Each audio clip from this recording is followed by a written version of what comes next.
자, 64번부터 보겠습니다. 64번은 다 이 빈칸을 채워보셨나요? 이거는 딱히 강의에서 다룰 게 없어요. 다 외우셔야 되는 것들이라. 그러니까 요런 설명을 해놓고 전반적인 정서적 불편감이 크고 낙심하고 의기소침하며 답이 나와 있네요. 네. 자존감이 낮고 미래에 대해서 비관적이고 현재 상황 극복할 능력이 없다고 느끼는 것은 무엇인가? 그러면 자, RCD라는 거, 그쵸, 이거거든요. 자, 요거를 아셔야 되고 이 설명을 해놓고 다음은 어떤 척도에 대한 설명인가 하면 찾으실 수 있어야 되는 거죠. 그쵸? 자, 그리고 하나 죄송한 건 제가 여기 오타를 냈습니다. HPA가 아니라 HPM입니다. 하이퍼매니악해서 M인데 제가 요거를 오타를 냈어요. 죄송해요. 자, 그래서 요거 다 빈칸 채워 보셨나요? 이거는 사실은 정말 암기 과목에 가까워서 딱히 뭐 설명을 해드릴 게 없습니다. 자, 여기 이렇게 나와 있어요. 여기는 약자가 없죠. 예, 약자가 없지만 약자로 표기하기도 하니까 설마 그 약자를 써놓고 하지 않게. 청소년 상담사 시험 문제 보시면 우리 이 임상척도 뭐 건강염려 HS니 뭐 이렇게 우울 뭐 D니 하는 것들 이것만 가지고 문제를 뭐 PA니 뭐 PD니 이렇게 이것만 가지고 문제를 내기도 합니다. 다음은 어떤 척도에 대한 설명인가. 외워두시면 0.1초 만에 체크하고 넘어가 버리시면 되지만 안 외우시면 그 문제는 아예 틀려버리게 되는 거잖아요. 그래서 어차피 심리검사 MMPI는 뭐 정말 MMPI로 이불을 만들어서 덮고 MMPI로 베개를 만들어서 배셔야 할 정도로 많이 볼 거기 때문에 그냥 상식적으로 외워두시면 좋을 것 같고 알아두셔야 되는 내용이고 그렇습니다. 뭐 안 나올 거고 안 할 거라면 억울하지만 어차피 내가 쓸 거면 좀 체념하고 공부하는 것도 필요하지 않을까요? 네, 암기 과목입니다. 자, 여기는 다 외우셔야 되고 자, 그리고 마찬가지죠. 여기 65번도 여기 있는 것들 어디 갔니? 여기 옆에 있죠. 여기 성격병리 5요인 척도 요것도 외워두시면 이렇게 빈칸을 줄을 그어가면서 어떤 뜻인지 차라리 저런 뜻을 물어보는 거면 외우면 되니까 근데 꼬아놓으면 그게 더 문제겠죠. 그렇죠? 자, 66번부터 들어가 보도록 하겠습니다. 64번, 65번은 달달달달 외우세요. 자, 그리고 66번. 자, 무엇에 대한 설명인가요? 정상적인 기능과 임상적인 문제 모두와 관련이 있는 기본적인 성격 특성 차원을 도출해서 척도화를 했는데 이게 성격 심리학의 일반 성격 이론을 참고해서 성격 병리를 반영하는 기본적인 성격 차원을 찾아내고 이것을 최적으로 측정해서 딱 보여주는 MMPI 문항, MMPI의 척도, 바로 성격 병리 5요인 척도입니다. 얘네죠, 얘네. 자, 그리고 67번. 성격병리 5요인 척도는요, 개인의 성격 특성, 그쵸? 개인의 성격 특성을 평가하려고 개발을 했는데, 일반적으로는 높은 점수에 대해서 해석을 합니다. 당연한 얘기죠. 네, 높은 점수는 해석을 당연히 해야 되고, 해석을 해야 되는데, 낮은 점수도 해석을 하는 경우가 있다는 거예요. 뭐, 통제 결여와 낮은 긍정적 정서성. 뭐가 공통점이죠? 부정의 부정은 긍정이잖아요. 얘네가 낮으면 높다는 거죠. 그쵸? 그래서 이거는 낮은 점수도 유의미하게 봐야 한다. 그래서 RCD, 그쵸? 의기소침이 상승을 했다. 그러면 병리적인 특성으로 보고, 이게 낮은데 뭔가 의미가 있을 때는 성격적 특성으로 본다. 자, 1번 보세요. 이렇게 정리를 할 수 있겠죠? 임상 척도가 다 상승했어요. 그쵸? 뭐 HS니 D니 HY니 하는 임상 척도들이 전부 다 올라가서 너를 뛰는데 RC는 상승하지가 않았어요. 그쵸? 자, 상승을 했는데 상승하지 않으면 전반적으로 의기소침을 하기 때문에 얻어진 결과의 가능성이 있다. 근데 임상 척도는 정상이에요. 상승하지 않았어요. 근데 RC에 관련된 것들이 쫙 올라가면 상승한 RC 척도에 어떤 게 올라갔는지 핵심적 구성 개념과 연관적인 특성을 보셔야 되는 거고 둘 다 올라갔어요. 임상 척도 너를 뛰고 RC, D니 뭐니 1, 2, 3, 4 다 올라갔어요. 그러면 증상에 대한 추론에 좀 힘을 실어줄 수 있는 거죠. 임상 척도가 상승한 근거로 할 수 있다. 대부분 같이 뛰는데 안 그런 경우에는 좀 유의미해서 봐야겠죠. 자, 68번 척도 3번입니다. HY가 낮은 경우에는 비모험적이고 정서적으로 둔하고 냉정하고 현실적으로 논리적이고 단조롭고 사회와 고립되는 경향이 있습니다. 그쵸? 근데 RC3 냉소적 태도 CYN 시니컬하잖아요. 는 임상척도 3번과는 반대로 채점을 합니다. 그렇겠죠. 그쵸? 냉소적 태도가 높으면 순진함이 아니라 냉소적인 것으로 요 두 개를 연관해서 봐야 되겠죠. 그쵸? 자, 그리고 69번. 그러니까 이 RC3의 냉소적 척도와 우리 임상 척도 3번 HY와 연관이 이렇게 있다라는 걸 정리해 두시면 되겠습니다. 자, AMX, anxiety잖아요. 그 다음에 FRS, OBS, DEP, HEA, BIG, ANG, 요거 쫙 온 거. 내용 척도죠. 내용 척도. 자, 그리고 밑에 A, R, ES, DO, RE, MT, PK, MDS, HO. 보충 척도죠. 보충 척도. 그리고 MMPI2에만 있습니다. 요거 알아두셔야 돼요. 자, 71번. 무엇에 대한 설명입니까?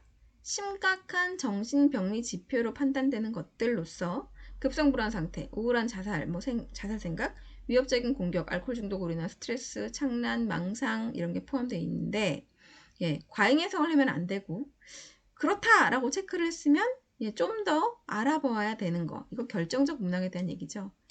지금 제가 여기에는 첨부를 안 해놨지만 첨부해놨나? 안 해놨구나. 요거 다음 페이지에 가면은 쭉쭉쭉쭉 그러니까 MMPI 검사지를 보시면 결정적 문항들이 나와 있죠. 그렇죠? 그것까지 다 보시면서 해석을 하셔야 되는 거예요. 자, 72번 볼게요. 자, 이제 우리를 정말 골치 아프게 하는 것들이 나왔습니다. 하지만 이거 다 아셔야 돼요. 이게 MMPI에 관심을 가지고 좀 임상척도들의 특징을 아셨으면 별로 어렵지 않습니다. 만약에 72번이 어려우시면 임상척도의 특성을 다시 한번 공부하고 오시면 돼요. 이거는 우리 필기시험에서도 중요하지만 면접시험 볼 때도 이 코드에 대한 질문이 나옵니다. 내가 안 나오면 좋은 거겠지만 근데 내가 공부했는데 안 나오면 그것도 기분 나쁘지 않나요? 자, 근데 이건 영원한 딜레마인 것 같습니다. 자, 그런데 이거는 자 알아두시고 그러니까 전 이걸 외우는 것도 좀 그런 게 MMPI를 많이 보시다 보면 그렇습니다. 그래서 아주 기본적인 거이기 때문에 너무 외우려고 하지 마시고 MMPI에 있는 임상 척도들의 어떤 특징을 먼저 이해하신 다음에 보시면 비교적 쉽게 보실 수 있습니다. 자, 1번 보세요. 지금 보기가 어디 나와 있니? 보기가 어디 나와 있니? 어딨지? 잠시만요. 어디 갔니? 아, 여기 있네. 보기. 그쵸? 여기, 이렇게. 이 보기들을 보시면 머리가 아프실 거예요. 그런데 2번 척도가 뭐더라? 4번이 뭐더라? 아, 우울하고 반사회성이구나. 이렇게 나오셔야 돼요. 그 정도로 아셔야 됩니다. 4, 6, 9 했으면 뭐였더라? 하시면 안 돼요. 4번은 반사회, 6번은 편집, 9번은 경조라고 딱 머릿속에 들어가셔야 72번을 푸실 수 있습니다. 지금 요 보기만 보시고 2, 4, 7, 3, 4, 4, 3, 4, 6, 8, 2, 7, 8 이게 뭔지 한번 쭉 보세요. 그러셔야 문제를 푸실 수가 있습니다. 자, 보세요. 미성숙. 미성숙이란 말에 저 발작합니다. 미성숙한 사람들이 너무 많아서요. 자, 미성숙. 그렇다고 이거 절대적인 거 아닌 거 아시죠? 자, 심리 검사는 가설이다. 심리 평가는 언제나 가설이니까 우리는 행동 관찰과 면담으로 검증해야 됩니다. 자, 미성숙, 의존적, 자기중심적, 자기연민, 타인 원망, 알코올 중독, 반사회성 성격장애, 반사회적이지 않으면서 우울하고 불행한 사람으로 이럴 수 있다. 지금 여기 핵심 단어가 보이세요? 자, 우울과 불행이라고 나왔고 반사회성이 나왔잖아요. 그럼 일단 뭐가 들어가야 돼요? 2번하고 4번이 들어가야겠죠. 대가를 왜 이렇게 놨을까? 2하고 4 척도 있겠죠. 그쵸? 그래서 1번입니다. 자, 그리고 두 번째 보세요. 우울, 불안, 긴장, 예민, 주의 집중 곤란, 신경과민, 죄책감, 자기평가절하, 내향성 등등등등 올라가다 보면은 자, 일단 우울, 불안 나왔어요. 그러니까 2겠죠. 2. 이건 2번. 그리고 신경과민, 자기평가절하, 비생산적인 반추 계속 돌아보고 하는 거, 그쵸? 그리고 자기 잘못에 초점을 두니까 계속 이렇게 체크하고, 그쵸? 이거 뭐죠? 강박이죠, 그쵸? 그래서 7번 27적도입니다. 제가 오늘 컴퓨터랑 안 친해서 그런가 얘가 좀 자, 그리고 T점수 70 이상인 경우 기질적 뇌손상이라고 들어갔어요. 그쵸? 조증 상태에는 양극성 환자 가능성, 예, 과대감, 그리고 고양된 정서 등의 경조증 나왔죠. 경조증. 자, 경조증 나오고 내면의 우울감이라고 나왔어요. 예, 그러니까 2번하고 9번이겠죠. 자, 그리고 분노를 간접적으로 발산, 예, 신체 증상 호소, 그리고 뭐래요? 외견상으로는 분노를 간접적으로, 예, 외견상으로는 조용하고 순종적인데 공격 행동을 하는 사람들과 친분이 꽤 있어요. 그쵸? 자, 숫자가 뒤집어질 수 있어요. 그러니까 이게 뒤집어진다고. 자, 분노를 간접적으로 발산하는 누구였어요? 예, 3번이었죠. 그리고 공격 행동을 하는 사람들하고 친하다면은 반사회성이 들어가야겠죠. 4가 높고 그 다음에 3번이 차례대로 높으면 예, 자신의 감정을 과잉 억제하고 주기적으로 분노감과 적개심을 폭발하는 예, 그런 사람이 되는 겁니다. 3, 4 또는 4, 3이고요. 그리고 또 핵심 단어를 한번 볼까요? 까다롭고 타인 원망, 논쟁, 그쵸? 예. 자, 그리고 예민해. 이거 뭐죠? 편집이잖아요. 예, 그렇게 찾아가시는 겁니다. 그리고 막 싸워요. 그러니까 4번. 4, 6. 자, 공격적이고 충동적이고. 예, 외현화 나왔네요. 외현화. 예, 외현화. 그러니까 9번일 거고. 알코올 폭행, 부부 문제, 성적 문제, 다양한 정서적으로 불안, 착취, 이거 반사회적인 모습이죠. 그래서 4, 9. 이 감이 좀 오시죠? 그렇게 어렵지 않죠. 자, 그리고 7번. 이건 아예 대놓고 얘기를 해줬네. 그쵸? 아, 이러시면 얼마나 좋아요. 편집증. 예, 6번 나올 거고, 그 다음에 망상, 환각, 말 다 했죠. 예, 자, 6번하고 8번입니다. 그 다음 8번. 그쵸? 만성적이고 뿌리 깊은 우울증. 예, 우울 나왔어요. 예, 그 다음에 불안, 분노 감정 적절하게 표현하지 못하고 죄책감, 스트레스 통제력이 낮고 불안정한 정서, 자존감, 열등감. 예. 자, 이 강박이 있으신 분들이 예, 부적절감과 낮은 자존감과 열등감에 시달립니다. 그렇죠? 그래서 예, 우울 2, 분노 4, 그리고 7. 강박을 죄책감이랑 연결할 수 있고요. 충동에 대한 통제력이 낮다는 게 반사회성으로 갈 수 있겠네요. 그렇죠? 열등감, 죄책감 이런 거는 강박하고 연관이 되고요. 자, 만성적이고 다양한 신경증 증상, 우울, 신경과민적, 강박적 사고. 예, 강박 나왔네요. 그러니까 2번하고 7번 들어가면 되고. 뭐래요? 자, 신경증, 증상, 우울, 신경과민성, 강박, 우울하고 강박 들어가니까 2번하고 7번 들어가고. 예, 자, 친밀한 대인관계가 안 돼요. 예, 뭐죠? 자, 뭐겠어요? 사고 곤란, 주의 집중 곤란, 이거 자살기도, 이거 조현병 같은 조현병의 어떤 증상하고 비슷한 거 보이시죠? 그래서 일단 우울이니까 2, 신경과민 강박이니까 7, 그리고 예, 자살기도 이거니까 예, 8 이렇게 하면 되겠네요. 그 다음에 10번 적대적 대인관계, 예, 반사회네요. 4, 그죠? 그리고 화를 잘 내고 의심이 많대요. 의심하면 무조건 편집이죠. 그러니까 6. 그리고 예, 자기 도취적, 자기 중심적 태도, 태인의 주의 애정 동정을 이끌어내고 합리화, 권위적 분노감이 있고 치료나 면접에 어려움이 있다. 자, 10번에 어디갔냐? 4번, 6번, 8번. 이건 설명을 써놓은 건데, 그쵸? 자, 어디 갔니? 11번. 저는 10번이 이게 문제집에서 가지고 온 거긴 한데, 책에서 가지고 온 거긴 한데, 조금 이거는 의심이 있어요. 합리화, 논쟁, 권위에 대한 분노감 이거는 4번이 맞는데 여기에는 지금 8번에 대한 그건 안 들어가 있잖아요. 그쵸? 의심이 많다는 건 되고 적대적인 건 4번 맞는데 좀 이게 뭐 망상이나 환각이나 주입중 곤란 뭐 이런 게 있어야 되거든요. 그래서 여기에 8번이 들어가는지는 잘 모르겠어요. 시험을 보실 때는 분명히 이런 힌트가 있을 거예요. 이런 힌트를 좀 찾아보시고 좀 모르는 걸 안다고 하진 않습니다. 자, 11번. 이게 누굴 죽이려고 하는 거. 그쵸? 예. 자, 왜 죽이려고 할까요? 분노가 바깥으로 나왔어요. 그쵸? 그럼 이건 4번하고 9번인 거예요.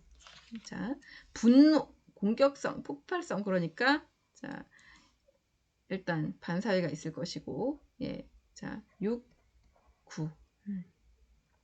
얘네가 만나면 이런 키워드가 나온다는 거 알아두시면 좋겠어요.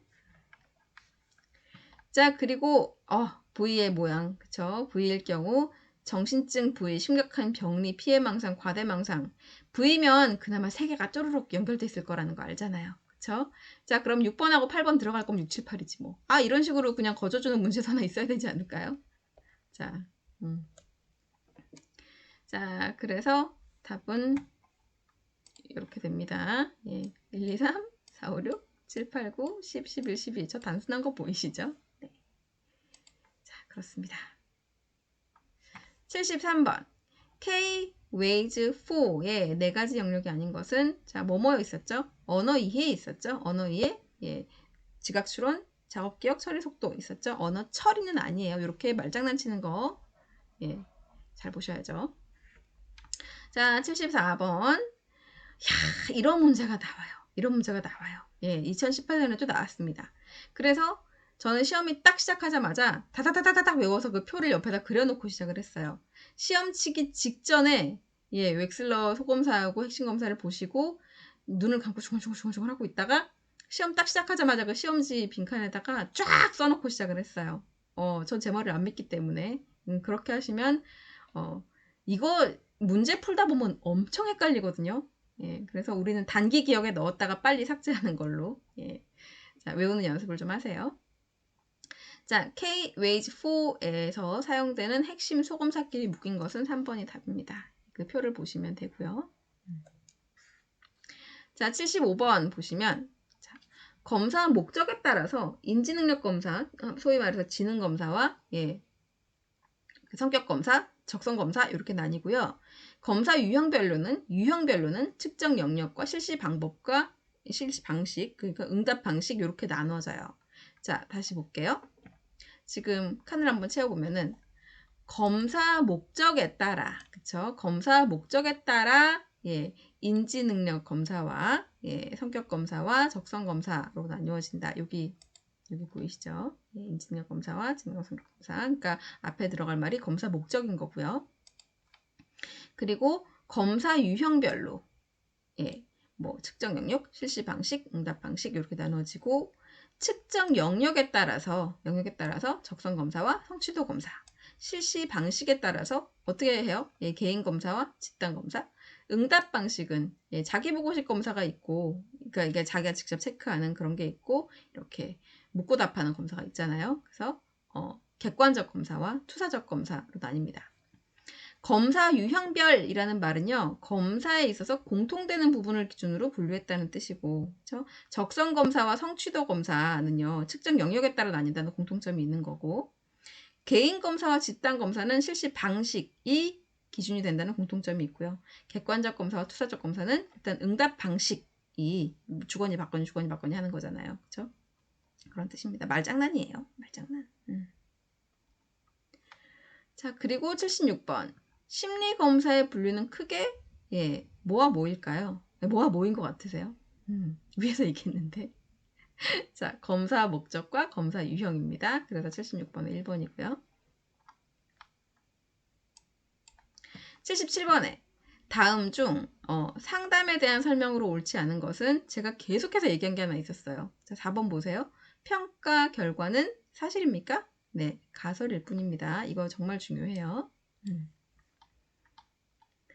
자, 78번. 수검자, 검사를 받는 사람의 권리가 아닌 것은 자, 1번, 2번, 3번, 5번은 권리로 알아두세요. 예, 그리고 4번은 예, 권리 아니죠. 예, 이렇게 당연히 해야 되는 거죠. 이게 권리를 주장할 만한 게 아니라 이렇게 해야 되는 태도에 대한 건데, 이 MMPI 검사를 하거나 하면은 검사지를 내담자들한테 안 주시는 선생님들이 굉장히 많으세요. 제일 앞 페이지에 그 페이지 번호가 표시되어 있지 않기 때문에 그것만 주면 되는 줄 아는데, 이거는 슈퍼바이저님들끼리도 의견이 굉장히 많이 갈립니다. 아니, 자기 건데 왜 안 주냐고 설명 다 해주라고 하시는 분들이 저는 더 마음에 들더라고요. 저는 다 줍니다. 그래서 파일까지 줘요. 나중에 비교해보라고. 자, 다음 중 객관적 검사에 해당되는 것을 모두 고르시오. 자, 일단 객관적 검사는 구조화가 돼 있어야 되고 채점 과정이 표준화되어 있어야 합니다. 그러니까 기억하고 디귿인데요. 기억하고 디귿을 객관적 검사의 특징으로 알아두시고, 예. 자, 어디 갔니? 또 바꿨대. 79번 보시면요. 79번. 자, 기억이랑 디귿은 예, 객관적 검사의 특징이고요. 그리고 니은과 리을과 미음은 예, 투사적 검사에 대한 설명입니다. 이거 알아두시면 되겠습니다.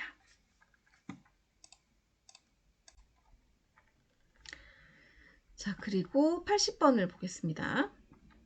자, 80번. 이제 이렇게 문제를 좀 이제 설명을 많이 했으니까 이제 문제를 쭉쭉 풀어가는 걸로 보겠습니다. 자, 다음 보기의 내용과 관련이 있는 것은 네모 안에 있는 말은요, 규준 참조 검사에 대한 설명입니다. 그래서 답이 1번이라고 제가 체크를 해놨고요. 자, 개인의 점수를 해석하기 위해 유사한 다른 사람의 점수를 비교해서 평가하는 상대평가의 목적을 가진 검사가 규준 참조고요. 여기 써있죠? 개인의 점수를 기준이 되는 집단 내에서 상대적으로 비교 평가할 수 있다. MMPI도 그렇고 TCI도 그렇고 MBTI도 그렇고 얘네들 전부 다 규준 참조 검사죠. 그렇죠? 자, 그리고 81번. 인지검사에 해당하지 않는 게 뭘까요? 예, 지금 조금 전에 얘기한 거 MBTI는 성격 유형 검사입니다. 웩슬러나 진학적성 검사, SAT, 토익 전부 다 인지 능력이 있어야 되는 거잖아요. 예. 자, MBTI는 정서적 검사이면서 성격 검사, 성격 유형 검사입니다. 82번. 심리검사 해석 시 유의사항이 아닌 것은 예, 말 같지도 않은 소리가 떡하니 3번에 있어요. 이런 문제 나와주면 땡큐라니까요. 예, 규준에 따라 해석해야죠. 규준에 따라 해석하지 않아도 된다. 그래서 1, 2, 4, 5번을 예, 심리검사 해석 시 유의사항으로 보시고 예, 가시면 되겠습니다. 자, 83번. 다음 보기의 내용과 관련이 있는 것은 자, 뭐죠?